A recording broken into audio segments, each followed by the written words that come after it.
আজকে সমান অধিকারের নামে আল্লাহ প্রদত্ত উত্তরাধিকার বিধানের মধ্যে পরিবর্তন আনা হয়, আগামীকালকে গোটা সমাজ ব্যবস্থায় ধ্বংস নেমে আসবে। ঘরে ঘরে পরিবারে পরিবারে স্বামী স্ত্রীর মধ্যে এক অসমাধানযোগ্য যুদ্ধ শুরু হয়ে যাবে। যারা আল কোরআনের সূত্র বুঝতে না পারবে, প্রমাণ হবে তাদের মেধার দুর্বলতা রয়েছে, এতে আল কোরআনের দুর্বলতা প্রমাণ হয় না। বিবাহের 100% খরচ শুধুমাত্র পুরুষের। দেনমোহর যতটুকু দিতে হয় সম্পূর্ণটাই পুরুষকে দিতে হয়, নারীকে 1 পয়সার দেনমোহর দিতে হয় না। বিবাহের সময় আপ্যায়নের খরচ ইসলামী ধর্ম মোতাবেক, আল্লাহর পয়গম্বরের সুন্নত মোতাবেক বিবাহের পরে ওলিমা খাওয়ানো, বিবাহের আপ্যায়ন করা পুরুষের জন্য সুন্নত, বিবাহের আপ্যায়ন করা নারীর পরিবারের জন্য, কনের বাবার জন্য সুন্নত নয়। ইউসিকুমুল্লাহু ফি আওলাদিকুম লিয-যাকারি মিসলু হাজ্জিল উনসায়াইন ফাইন কুননা নিসাআন ফাওকা ইসনাতাইনি ফালাহুন্না সুলুসা মা তারাক। দেখেন, উত্তরাধিকারের বিধানটা এমন একটা বিধান, এটা এমন একটা চ্যাপ্টার, এটা এমন একটা অধ্যায় যে উত্তরাধিকার একজন মানুষ মারা গেলে তার যে সকল উত্তরাধিকাররা থাকবে, তার সকল ওয়ারিসানরা থাকবে, সেই ওয়ারিসদের মধ্যে কিভাবে সম্পত্তি বন্টন হবে, এটা চুলচেরা প্রত্যেকটা বিষয় খুঁটিনাটি আল্লাহ পাক রব্বুল আলামিন কোরআনে পাকের মধ্যে সবিস্তারে বর্ণনা করেছেন, সবিস্তারে বর্ণনা করেছেন। এবং সেই বর্ণনা করতে গিয়ে সর্বপ্রথম আল্লাহ পাক রব্বুল আলামিন যেই বিধানটা বর্ণনা করেছেন সেটা আল্লাহ বলছেন ইউসিকুমুল্লাহু ফি আওলাদিকুম। আল্লাহ পাক রব্বুল আলামিন তোমাদের সন্তানদের ব্যাপারে নির্দেশ প্রদান করছেন যে যখন বাবা মা মারা যাবে তখন বাবা মায়ের সেই রেখে যাওয়া পরিত্যক্ত সম্পত্তি তাদের সন্তানদের মধ্যে বন্টন হওয়ার নীতি হলো লিয-যাকারি মিসলু হাজ্জিল উনসায়াইন, যে ছেলে সন্তান 2 জন কন্যা সন্তানের সমান ভাগ পাবে। অর্থাৎ একজন ছেলে যতটুকু পাবে 2 জন মেয়ে ততটুকু পাবে, 2 জন মেয়ে যতটুকু পাবে একজন ছেলে ততটুকু পাবে। এটা হলো আল্লাহর কোরআনের বিধান। বাস কোরআনে পাকের শুধু এই একটা বিধান দেখেই এই কিছু মানুষের মধ্যে আল্লাহর কোরআনের বিধানের ব্যাপারে একটা অনাস্থা তৈরি করবার একটা হুজুগ তুলেছে, জিগির তুলেছে তারা। মুহতারাম হাজিরিন, সম্পত্তির কথা আমি একটু কথা বলি, সম্পত্তির বিষয়টা যেন মানুষ বুঝতে পারে যে ইসলামের বিধানের সৌন্দর্য কত। সম্পত্তির কোনো বিষয় যদি আপনাকে আলোচনা করতে হয় তাহলে সম্পদের সাথে 2টা জিনিসের সম্পর্ক। কয়টা জিনিসের? একটা হলো সম্পদের সাথে আয়ের সম্পর্ক, আবার সম্পদের সাথে ব্যয়ের সম্পর্ক। কথা বলেন ঠিক না বেঠিক? সম্পত্তির হিসাব করতে হলে কেউ যদি শুধু আয়ের হিসাব করে ব্যয়ের হিসাব না করে, অথবা কেউ যদি শুধু ব্যয়ের হিসাব করে আয়ের হিসাব না করে, তাহলে সেই ব্যক্তি কোনোদিন কোনো সম্পত্তির হিসাব মিলাতে পারবে না। সম্পত্তির হিসাব যদি মিলাতে হয়, সঠিক অর্থে যদি একটা সম্পত্তির হিসাব যদি আপনাকে বের করতে হয়, আপনাকে একদিকে যেরকম আয়ের হিসাব করতে হবে, আরেকদিকে ব্যয়ের হিসাব করতে হবে।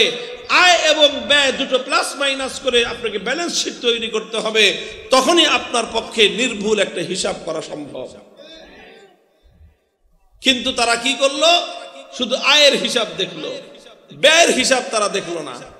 আচ্ছা, এখন যদি মনে করেন যদি এই যে আজকে যেই জিগির তোলা হচ্ছে যে সম্পত্তির মধ্যে নারী পুরুষের সমান অধিকার চাই, আচ্ছা যদি সমান অধিকার বাস্তবায়ন করা হয়, সমান অধিকার যদি বাস্তবায়ন করা হয়, তাহলে আলটিমেট রেজাল্ট আমাদের সমাজের মধ্যে কি ধরনের হতে পারে, এর কি ইম্প্যাক্ট তৈরি হতে পারে, এর দ্বারা সমাজের মধ্যে কি প্রতিক্রিয়া তৈরি হতে পারে, এটা হয়তো কেউ কোনোদিন চিন্তা করে নাই। আমি একটা দৃষ্টান্তের মাধ্যমে এই কথাটা বর্ণনা করতাম। মনে করেন যে একজন মানুষ, 2 জন মানুষ, একটা ছেলে এবং একটা মেয়ে, একটা ছেলে একটা মেয়ে, আপনার 2টো ছেলে, 2 জন সন্তান, একটা ছেলে একটা মেয়ে। আপনার পকেটে টাকা আছে 100 টাকা, আপনার ছেলে মেয়ে তারা দুজন আপনার কাছ থেকে আবদার করেছে যে বাবা কিছু টাকা দাও, প্রতিষ্ঠান বন্ধ হয়েছে, মাদ্রাসা ছুটি, স্কুল ছুটি হয়েছে, কলেজ ছুটি হয়েছে, নানার বাড়ি বেড়াতে যাব। এখন বাবা তার পকেটে আছে 100 টাকা তার সন্তানদেরকে দেওয়ার মতো। এখন বাবা এই টাকাটা কিভাবে তাদের মধ্যে বন্টন করতে পারে? দুইভাবে বন্টন করতে পারে। একটা বন্টন সে করতে পারে যে সে ছেলে মেয়ে দুজন সমান সমান, এই জন্য সে দুজনকে সমান সমান দিয়ে দিল 50 টাকা 50 টাকা। আরেকটা সে করতে পারে যে না, সে আল্লাহর কোরআনের যে উত্তরাধিকার সম্পদ বন্টন করার যে সূত্র আছে, লিজ্জাকারি মিসলু হাজ্জিল উনসায়াইন, যে মেয়ে পাবে যতটুকু ছেলে পাবে তার চেয়ে ডবল, ছেলে পাবে যতটুকু মেয়ে পাবে তার অর্ধেক। তাহলে সেই ক্ষেত্রে 100 টাকায় ভাগ হবে 33 টাকা আর 66 টাকা, 33 টাকা সামথিং আর 66 টাকা সামথিং। আচ্ছা, এই দুইভাবে ভাগ করতে পারে। যদি মনে করেন সমান অধিকারের প্রবক্তাদের বক্তব্য অনুযায়ী সমান সমান বন্টন করে দিল, বন্টন করে দেওয়ার পরে এখন ছেলের পকেটেও 50 টাকা, মেয়ের পকেটেও 50 টাকা, তারা দুজন রওনা করেছে নানার বাড়ির দিকে। রওনা হওয়ার পরে প্রথমেই বাড়ি থেকে বাস স্ট্যান্ড পর্যন্ত রিকশায় যেতে হবে। ছেলে মেয়ে দুইজন রিকশায় উঠছে। রিকশায় উঠার পর 10 টাকা 10 টাকা 20 টাকা ভাড়া, দুজন রিকশায় গেছে, যার যার ভাড়া সে দিল, তার ভাড়া 10 টাকা সে দিছে, তার ভাড়া 10 টাকা সে দিছে। তারপরে যাওয়ার পরে বাসে যাবে নানার বাড়ি পর্যন্ত, দুইজন বাসে উঠলো, দুজনের ভাড়া 30 টাকা 30 টাকা, তার ভাড়া 30 টাকা সে দিল, তার ভাড়া 30 টাকা সে দিল। নানাবাড়ি পর্যন্ত যে পৌঁছার পর 10 টাকা রিক্সা ভাড়া, 30 টাকা বাস ভাড়া, গেল কত? 40 টাকা। থাকলো কত? আর 10 টাকা থাকলো। এরপরে সেই 10 টাকা দিয়ে আবার বাস স্ট্যান্ড থেকে নানাবাড়ির পর্যন্ত আবার রিক্সা নিয়ে যেতে হয়, সেখানে আরো 10 টাকা 10 টাকা খরচ। কত হলো খরচ? 50 টাকা। নানাবাড়ি যাওয়া পর্যন্ত ছেলের পকেটে আছে কয় টাকা? মেয়ের পকেটে আছে কয় টাকা? নাই, দুজন খালি। আচ্ছা, এবার আসেন, যদি বিপরীত করা হয়, ছেলেকে দেওয়া হলো 66 টাকা, মেয়েকে দেওয়া হলো 33 টাকা, কিন্তু বিধান করে দেওয়া হলো বাবার পক্ষ থেকে, বলে দিল ছেলেটাকে যে দেখো, তুমি তো পুরুষ মানুষ, সঙ্গে তোমার বোন নারী মানুষ, মহিলা মানুষ, মেয়ে মানুষ, তুমি রাস্তায় তার খবরাখবর রাখবা, তার প্রতি যত্ন নিবা, রাস্তায় যা ক্ষয় খরচ হয় সব খরচ তুমি তোমার পকেট থেকে চালাইবা। এখন দুইজন রওনা হয়েছে। দুইজন রওনা হওয়ার পর দুইজনের প্রথম রিক্সা ভাড়া 10 টাকা 10 টাকা দিল ভাই, 20 টাকা, 30 টাকা 30 টাকা 60 টাকা বাস ভাড়া দিল ভাই, গেল কত? 60 টাকা আর 20 টাকা 80 টাকা। এরপরে আবার গিয়ে গেল রিক্সা ভাড়া আরো 10 টাকা 10 টাকা 20 টাকা, খরচ হলো কত? 100 টাকা খরচ হলো ছেলের। বাবাই দিছিল কয় টাকা? 66 টাকা। এখন নানার বাড়ি যাওয়ার পরে ছেলের পকেটে আছে কয় টাকা? 33 টাকার লোন, 33 টাকার ঘাটতি আছে। মেয়ের কাছে আছে কয় টাকা? 33 টাকা পকেটে তার সংরক্ষিত রয়ে গেছে। বাবা তারে বলে দিছে, আমি তোমাকে 33 টাকা দিলাম, খরচের কোনো দায়িত্ব তোমার নাই, এরপরেও তোমাকে দিলাম যে তুমি মেয়ে মানুষ, তোমার শখ থাকবে, স্নো পাউডার লিপস্টিক কেনার শখ থাকে তোমার, মামা বাড়িতে যাবা, মামাতো ভাই বোনদের জন্য চকলেট কিনে নিয়ে যেও, এই সমস্ত তোমার খরচের জন্য, অতিরিক্ত খরচের জন্য, কম্পালসারি খরচ যেটা না, বাধ্যতামূলক খরচ না, অব্লিগেটরি খরচ না, বরং যেটা তোমার ঐচ্ছিক খরচ, সেই খরচের জন্য, অতিরিক্ত খরচের জন্য তোমাকে 33 টাকা দেওয়া হলো। এই 33 টাকার উপর তোমার ভাইয়ের কোনো অধিকার নাই। এই 33 টাকা সম্পূর্ণ তোমার একচ্ছত্র ব্যক্তি মালিকানাধীন তোমার খরচের জন্য। এইভাবে যদি বন্টন করা হয়, বাবার বাড়িতে নানার বাড়িতে যাওয়ার পরে যেখানে ছেলের কাছে রয়েছে 33 টাকার ঋণ, তখন মেয়ের কাছে রয়েছে 33 টাকা সংরক্ষিত, তার কাছে সম্পূর্ণ সেভিংস। এই 33 টাকা দিয়ে সে ইচ্ছা করলে নিজের ইচ্ছা পূরণ করতে পারে, আচার কিনে খেতে পারে, স্নো পাউডার কিনতে পারে, চকলেট কিনে মামার বাড়িতে মামাতো ভাই বোনদেরকে দিতে পারে।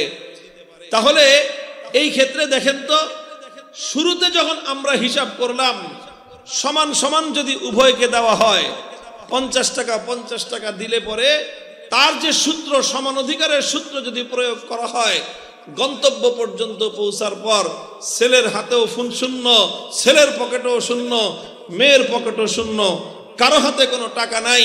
কিন্তু পক্ষান্তরে যদি এই সূত্র প্রয়োগ করা হয় ডবল দেওয়া হলো ছেলেকে, কিন্তু খরচের দায়িত্ব শতভাগ ছেলের উপর, অর্ধেক দেওয়া হলো মেয়েকে, খরচের দায়িত্ব তার উপরে 1%ও নাই। গন্তব্য পর্যন্ত সকল খরচ করার পরে ফাইনাল যখন হিসাব করা হবে তখন দেখা যাবে ছেলের উপর অতিরিক্ত 33 টাকার বোঝা রয়েছে আর মেয়ের কাছে তখনও 33 টাকা সেভিংস রয়েছে। মুহতারাম হাজিরিন, শুধুমাত্র কাল্পনিক কোনো দৃষ্টান্ত নয়, এটা কাল্পনিক কোনো দৃষ্টান্ত নয়, এটা বাস্তবতা। আল্লাহ পাক রব্বুল আলামিন যখন সম্পত্তি বন্টন করেছেন, সম্পত্তির মালিকানা যখন দিয়েছেন, তখন ছেলেকেও মালিকানা দিয়েছেন, মেয়েকেও মালিকানা দিয়েছেন। ছেলেকেও আল্লাহ পাক রব্বুল আলামিন শতভাগ মালিকানা দেন নাই, মেয়েকেও আল্লাহ পাক রব্বুল আলামিন শতভাগ বঞ্চিত করেন নাই। তবে হ্যাঁ, আল্লাহ পাক রব্বুল আলামিন ছেলেকে দ্বিগুণ দিতে বলেছেন, মেয়েকে অর্ধেক দিতে বলেছেন। আর এই মেয়েকে অর্ধেক দেওয়াটা এটা কশ্চিনকালেও তাকে সন্তান ছেলের থেকে মেয়েকে কম দেওয়া নয়, বরং চূড়ান্ত বিবেচনায় এটাই মেয়েদের জন্য, নারীদের জন্য অগ্রাধিকার। কারণ কি? কারণ হলো ওই যে ইসলাম প্রদত্ত হিসাব শুধুমাত্র আয়ের হিসাব দেখলে হবে না, ব্যয়ের হিসাব এবং আয়ের হিসাব উভয়টাকে একত্রিত করে যদি ব্যালেন্স শিট করা হয় তখনই পূর্ণাঙ্গ হিসাব বের হবে। ইসলাম প্রদত্ত বিধান অনুযায়ী সন্তান যখন জন্মগ্রহণ করে, ছেলে হোক মেয়ে হোক, সন্তান জন্মগ্রহণ করার পরে সন্তানের ভরণ পোষণের দায়িত্ব তার মায়ের উপর নয়, ভরণ পোষণের দায়িত্ব হয় তার বাবার উপর। এইভাবে সন্তান যতক্ষণ পর্যন্ত সাবালক না হবে ততদিন পর্যন্ত সন্তানের সকল প্রয়োজন পূরণ করার দায়িত্ব বাবার, মায়ের নয়। বাবা হিসেবে ছেলে সন্তানের দায়িত্ব পালন করবে সে যতদিন পর্যন্ত ছেলে সন্তানটা সাবালক না হবে। ছেলে সন্তানরা সাবালক হতে ম্যাক্সিমাম 15 বছর বয়স লাগে। 15 বয়সের আগেই সকল ছেলেরাই সাবালক হয়ে যায়। সাবালক হয়ে যাওয়ার পরে কোনো বাবা যদি তার সন্তানকে ভরণ পোষণ দিতে না চায় তাহলে ইসলাম তাকে বলেছে তোমার সন্তানের ভরণ পোষণের দায়িত্ব আর তোমার উপরে নাই। 15 বছরের ছেলে সে নিজের ভরণ পোষণের দায়িত্ব তার নিজের উপর। কিন্তু মেয়ের ভরণ পোষণের দায়িত্ব শুধু 12 বছর পর্যন্ত নয়, শুধু 15 বছর পর্যন্ত নয়, বরং একটা মেয়ে যতক্ষণ পর্যন্ত বিবাহের মাধ্যমে তার পরবর্তী অভিভাবক নিশ্চিত না হচ্ছে ততদিন পর্যন্ত মেয়ের ভরণ পোষণের দায়িত্ব হচ্ছে বিবাহ হওয়ার আগ পর্যন্ত তার বাবা। একটা মেয়ের বিবাহ যদি হয় 20 বছর বয়সে, একটা মেয়ের বিবাহ যদি হয় 22 বছর 25 বছর বয়সে, 25 বছর বয়সে একটা মেয়ের বিবাহ হলে বাবার হোটেলে সে খাইলো 25 বছর। আর একটা ছেলে যদি সাবালক হওয়া পর্যন্ত বাবার হোটেলে খায় সে খাবার পাইলো 15 বছর। এক্ষেত্রে সুস্পষ্টভাবে একটা মেয়ে একটা ছেলের চেয়ে 10 বছরের অধিকার বেশি ভোগ করলো। আচ্ছা, এরপরে যখন বিবাহ হলো, বলেন তো আপনারা, বিবাহ শুধু পুরুষের হয় না মহিলারও হয়? বুঝেন না এই কথা? আরে বিবাহ শুধু পুরুষ করে না পুরুষ আর মেয়ে দুইজনের মিলে বিবাহ হয়? বিবাহ দুইজনের। আচ্ছা, বিবাহের প্রয়োজন কি শুধু পুরুষের না মেয়েরও? নারীরও বিবাহের প্রয়োজন আছে না নাই? বিবাহ না হলে পুরুষেরও সমস্যা, নারীরও সমস্যা। কথা বলেন ঠিক কিনা? না, বিবাহ না হলে শুধু পুরুষের সমস্যা? আরে বিবাহ না হলে পুরুষের যতটুকু সমস্যা নারীর সমস্যা তার চেয়ে বেশি। এই জন্যই তো দেখা যাবে যে ছেলে বড় হয়ে গেছে, বয়স হয়ে গেছে, বিবাহ করতেছে না, এটা নিয়ে বাপ মারা অতটা বেশি টেনশনে পড়ে না। কোনো মেয়ে যদি বেশি বয়স হয়ে গেছে বিবাহ না হয় বাপ মায়ের ঘুম নাই। কারণ কি? কারণ একটা পুরুষ বিবাহ না করে, পরিবার গঠন না করে, আমাদের ঢাকার ভাষা বলে বাদাইম্মার মতো দুনিয়া জীবন কাটায় দিতে পারে। একদিন রেল স্টেশন, একদিন বাস স্টেশন, একদিন কাকরাইল মসজিদ, এইভাবে ঘুরঘুর করে, এইভাবে টোটো কোম্পানির ম্যানেজার হিসেবে সারা জীবন ঘুরে ঘুরে সে তার জীবন পার করে দিতে পারে। পুরুষের তত সমস্যা নাই, কিন্তু পরিবার যদি গঠন না করা হয় নারীর জীবনটা মহা বিপদগ্রস্ত হবে, নারীর জীবনটা একটা কঠিন জীবনে পরিণত হবে। সেই হিসাবে বলতে গেলে বিবাহের যতটা প্রয়োজন পুরুষের তার চেয়ে বেশি প্রয়োজন নারীর। কারণ বিবাহ বন্ধনের মাধ্যমে যে পরিবার গঠন হয় সেই পরিবার একটা নারীর জন্য সংসারের ঠিকানা দেয়। বিবাহের মাধ্যমে যেই পরিবার গঠন হয় সেই পরিবার একজন নারীর জন্য শান্তির আশ্রয়। বিবাহের মাধ্যমে যেই পরিবার গঠন হয় সেই পরিবার একজন নারীর জন্য ভবিষ্যতের নিশ্চয়তা। আচ্ছা, সব বাদ দেন, ওই মূল কথায় আসলাম। নারীরও প্রয়োজন, পুরুষেরও প্রয়োজন। তো বিবাহ হইল দুইজনের, প্রয়োজন দুইজনের। বিবাহ না হইলে সমস্যা দুইজনের, বিবাহ হইলে সুবিধা দুইজনের। খরচ কয়জনের? বিবাহের সাথে সংশ্লিষ্ট যতগুলো খরচ আছে সবগুলো খরচের দায়িত্ব পুরুষের। বলবেন বিবাহ সংশ্লিষ্ট কি কি খরচ? বিবাহ সংশ্লিষ্ট খরচ হলো দুই রকম। কয় রকম? শুনে রাখেন, বিধান আল্লাহর কোরআনের বিধান, ইসলামের বিধান। বিবাহের সাথে সংশ্লিষ্ট খরচের বিধানটা কয় রকম? দুই রকম। একটা হলো টেম্পোরারি খরচ, আর একটা হলো পার্মানেন্ট খরচ। একটা সাময়িক খরচ আর একটা স্থায়ী খরচ। সাময়িক খরচ কি? সাময়িক খরচ আবার দুইটা। একটা সাময়িক খরচ হলো দেনমোহরের খরচ, আরেকটা খরচ হলো আপ্যায়নের খরচ। বিবাহ করলে আপ্যায়ন করতে হয়, বিবাহ করলে মানুষকে খাওয়াইতে হয়। এটা সুন্নত, আল্লাহর দ্বীনের বিধান, নবীর সুন্নত, ইসলামের বিধান। বিবাহের ক্ষেত্রে অস্থায়ী খরচ হলো দুইটা। একটা হলো দেনমোহরের খরচ, আরেকটা খরচ হলো আপ্যায়নের খরচ। আর দুই নম্বর খরচ হলো বিবাহের স্থায়ী খরচ, সারা জীবনের খরচ। ভাতের খরচ, কাপড়ের খরচ, বাসস্থানের খরচ, চিকিৎসার খরচ। খাদ্য, বস্ত্র, বাসস্থান, চিকিৎসা, এই চারটা মৌলিক খরচ, ভরণ পোষণের খরচ। তাহলে অস্থায়ী খরচ কয়টা? কয়টা? দুইটা। কি কি? দেনমোহর আর আপ্যায়ন। স্থায়ী খরচ কয়টা? চারটা। খাদ্য, বস্ত্র, বাসস্থান, চিকিৎসা, এই চারটা খরচ। বিবাহ কয়জনের ছিল? বিবাহের সুবিধা কয়জনের? বিবাহ না হলে সমস্যা কয়জনের? বিবাহের খরচ কয়জনের? বিবাহের 100% খরচ শুধুমাত্র পুরুষের। দেনমোহর যতটুকু দিতে হয় সম্পূর্ণটাই পুরুষকে দিতে হয়, নারীকে 1 পয়সার দেনমোহর দিতে হয় না। বিবাহের সময় আপ্যায়নের খরচ ইসলামী ধর্ম মোতাবেক, আল্লাহর পয়গম্বরের সুন্নত মোতাবেক বিবাহের পরে ওলিমা খাওয়ানো, বিবাহের আপ্যায়ন করা পুরুষের জন্য সুন্নত। বিবাহের আপ্যায়ন করা নারীর পরিবারের জন্য, কনের বাবার জন্য সুন্নত নয়। এখন আপনারা বলতে পারেন যে হুজুর, আমাদের সমাজ তো উল্টা। আমাদের সমাজে তো মেয়ে পক্ষ থেকে যৌতুক নেয়, আর আমাদের সমাজে তো কনেকে বিবাহ দেওয়ার সময় বরযাত্রী খাওয়াইতে হয়। বরযাত্রী আরো আসে 100, 200, 500 শর্ত করে আসে যে আমাদের 500 লোক খাওয়াইতে হবে। এগুলো আছে না নাই? তাহলে এটার বিধানও শুনে রাখেন। যৌতুকের বিধান পরিষ্কার কথা, আল্লাহর কোরআন বলে দিয়েছে। আল্লাহর কোরআন বলে দিয়েছে এইভাবে কনের বাবার থেকে চাপ প্রয়োগ করে তার অন্তরের অসন্তুষ্টি সহ যৌতুক হিসেবে যেই সম্পদ একজন পুরুষ গ্রহণ করবে, এই সম্পদ তার জন্য হালাল নয়।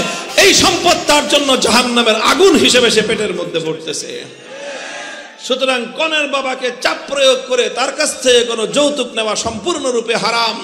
ঠিক তদ্রূপ বিবাহের সময় শর্ত দিয়ে কনের বাবার বাড়িতে বরযাত্রী গিয়ে জোরপূর্বক 100, 200, 350 জন লোক জোর করে খাওয়া, এটা দাওয়াতের খাওয়া নয়, এটা বৈধ খাবার নয়, এটা ডাকাতির মতো, চোরের মতো জোর করে ডাকাতির করা খাবার। কাজেই বিবাহের সময় অস্থায়ী খরচ, সাময়িক খরচ যেটা, সেটা পুরুষের না নারীর? পুরুষ খরচ করলো। বিবাহের পর থেকে শুরু হলো দাম্পত্য জীবন। 50 বছরের দাম্পত্য জীবন, 40 বছরের দাম্পত্য জীবন, 60 বছরের দাম্পত্য জীবন, 70 বছরের দাম্পত্য জীবন। জীবনের শেষ মুহূর্ত পর্যন্ত 4টা খরচ: খাদ্য খরচ, বস্ত্রের খরচ, বাসস্থানের খরচ, চিকিৎসার খরচ 100% পুরুষের দায়িত্ব। নারীর 1 পয়সা পার্টিসিপেশনের দায়িত্ব নাই। এমনকি কখনো যদি বিচ্ছেদ হয়ে যায়, তালাক হয়ে যায়, বিচ্ছেদ হয়ে যাওয়ার পরেও 3 মাস পর্যন্ত সেই তালাক প্রাপ্ত স্ত্রীকে খাদ্য, বস্ত্র, বাসস্থান, চিকিৎসার ব্যবস্থা করা স্বামীর দায়িত্ব এবং কর্তব্য। মুহতারাম হাজিরিন, তাহলে একজন পুরুষ বিবাহের পরে, বিবাহের দিন থেকে তার শুরু হয় স্ত্রীর বোঝা বহন করা। প্রথমে দেনমোহরের বোঝা বহন করলো, তারপরে ওলিমার বোঝা বহন করলো, তারপরে স্ত্রীকে খাবারের বোঝা বহন করলো, স্ত্রীর ভরণ পোষণের বোঝা বহন করলো, স্ত্রীর কাপড় চোপড়ের খরচের বোঝা বহন করলো, স্ত্রীর জন্য বাসস্থানের ব্যবস্থা করবার বোঝা বহন করলো, রোগাক্রান্ত হলে স্ত্রীর জন্য চিকিৎসার বোঝা বহন করলো। সন্তান হওয়ার পর থেকে ছেলে হোক মেয়ে হোক সমস্ত সন্তানের ভরণ পোষণের দায়িত্ব তার বাবার, ভরণ পোষণের দায়িত্ব মায়ের না। এই পরে এইভাবে চলতে চলতে আল্লাহ না করুক কোনো কারণে যদি স্বামী আগে মারা যায়, স্ত্রী যদি থেকে যায়, তাহলে ওই অবস্থায় যদি স্ত্রীর নিজের কোনো ক্যাপাসিটি না থাকে নিজের জীবন জীবিকা নির্বাহ করবার, আর তাদের যদি সন্তান থাকে, তখন এই বৃদ্ধ বাবা অথবা বৃদ্ধ মা তার ভরণ পোষণের দায়িত্ব এসে দাঁড়ায় তার সন্তানের কাঁধে। ছেলে সন্তানও আছে, মেয়ে সন্তানও আছে। এই ক্ষেত্রে ইসলাম বলে বৃদ্ধা মায়ের ভরণ পোষণের দায়িত্ব মেয়ে সন্তানের নয়, বরং সেই মায়ের ভরণ পোষণ, খাদ্য, বস্ত্র, বাসস্থান, চিকিৎসা সহ সকল খরচের দায়িত্ব হলো তার ছেলে সন্তানের উপর। তাহলে হিসাব করলে দেখবেন যে একজন নারী আল্লাহ প্রদত্ত বিধান অনুযায়ী সে তার জীবনটা কেটে যাবে 3 পুরুষের কাঁধের উপর দিয়ে। ছোট্টকালে বাবার হোটেল, বিয়ের পরে স্বামীর হোটেল, বার্ধক্যের সময়ে ছেলের হোটেল, 3 পুরুষের কাঁধের উপর দিয়ে একজন নারীর জিন্দেগি পার হয়ে যাবে। সারা জিন্দেগিতে আল্লাহ প্রদত্ত তার বাবার পক্ষ থেকে, তার নানার পক্ষ থেকে প্রাপ্ত সম্পত্তি 1 টাকা খরচ করবার প্রয়োজন তার নাই। তাহলে সেই হিসাবে একজনে খরচ করে 100 টাকা, আরেকজন খরচ করে না 1 টাকাও। তাহলে ব্যয় যার 100%, আয় তো তার 100% হওয়ার কথা।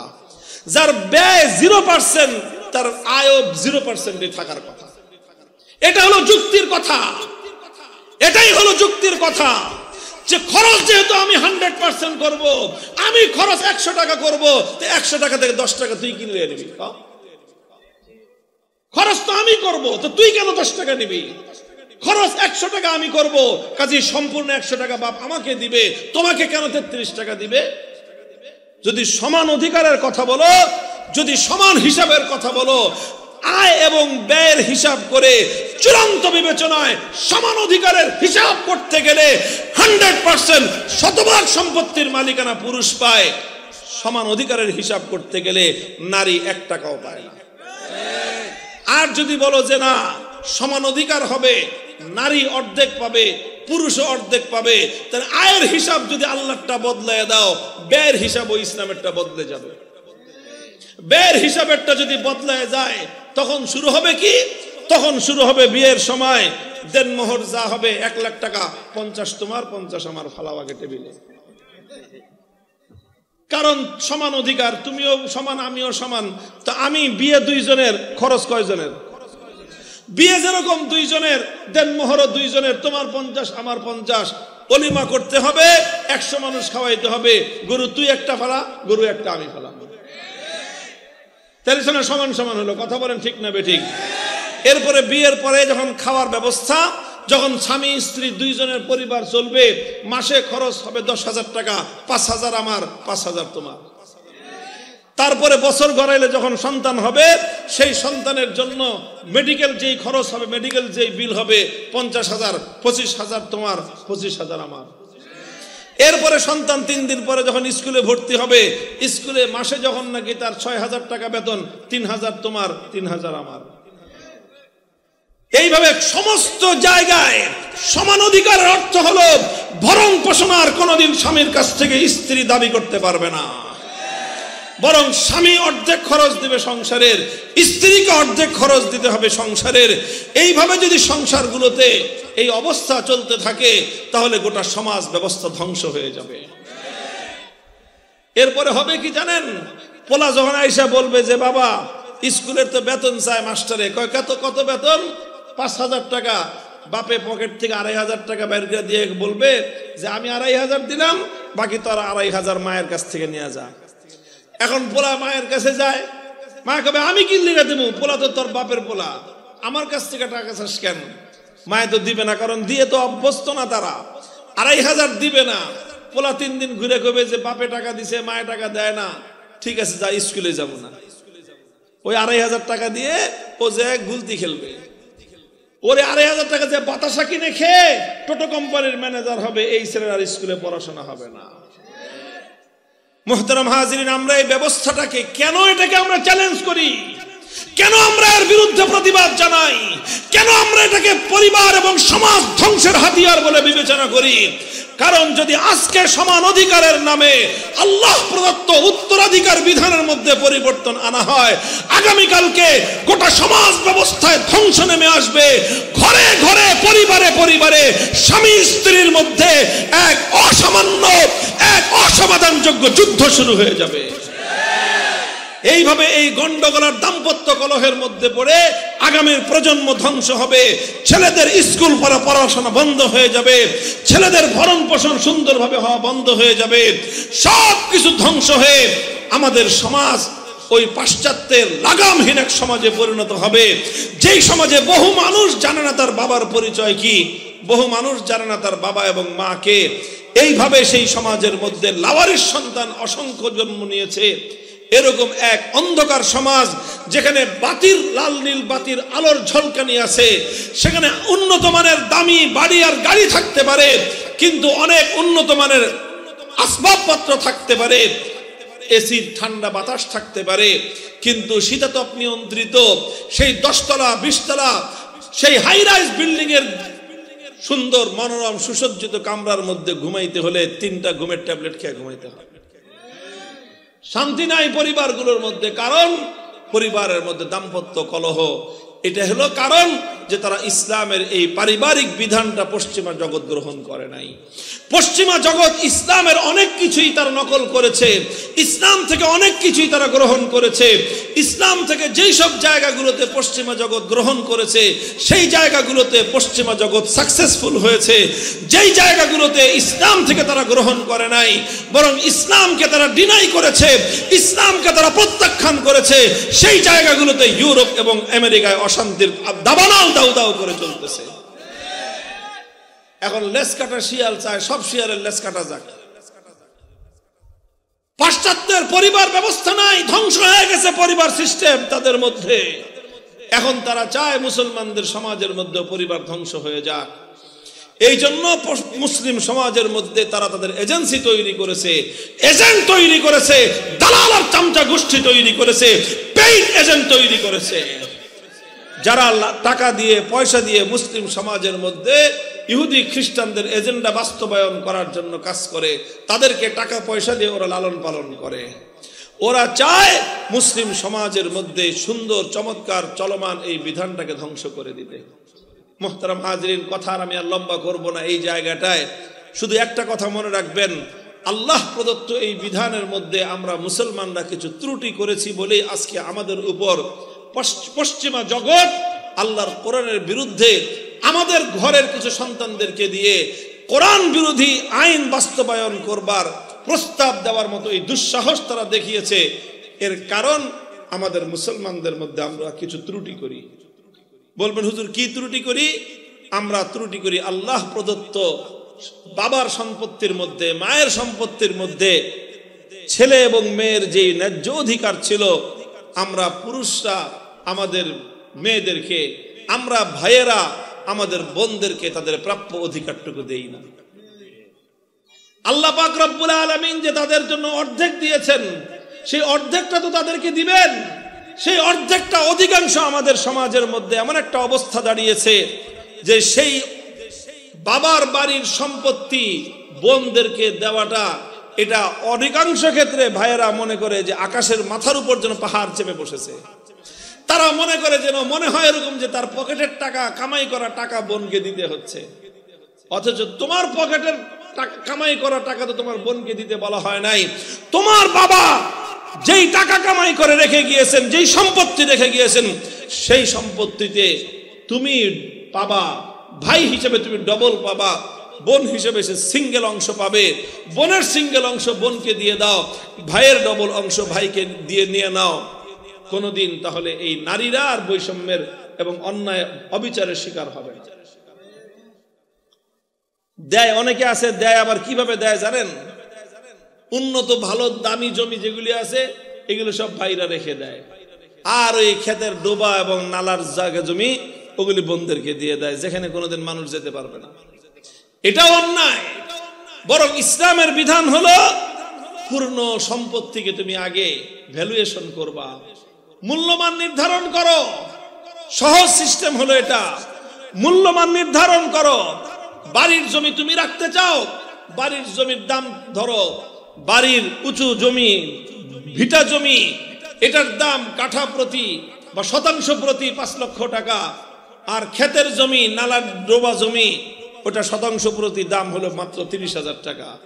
তুমি এই 5 লক্ষ টাকার জমি 30,000 টাকার জমির সাথে সমান সমান করে তুমি রেখে দিলা 5 লাখ টাকা কাঠা মূল্যের জমি, আর বোনকে দিয়ে দিলা 30,000 টাকার কাঠার জমি। বললা যে তোমাকে দিয়ে দিছি অর্ধেক, তুমি ওখান থেকে ক্ষেত থেকে নিয়ে নাও।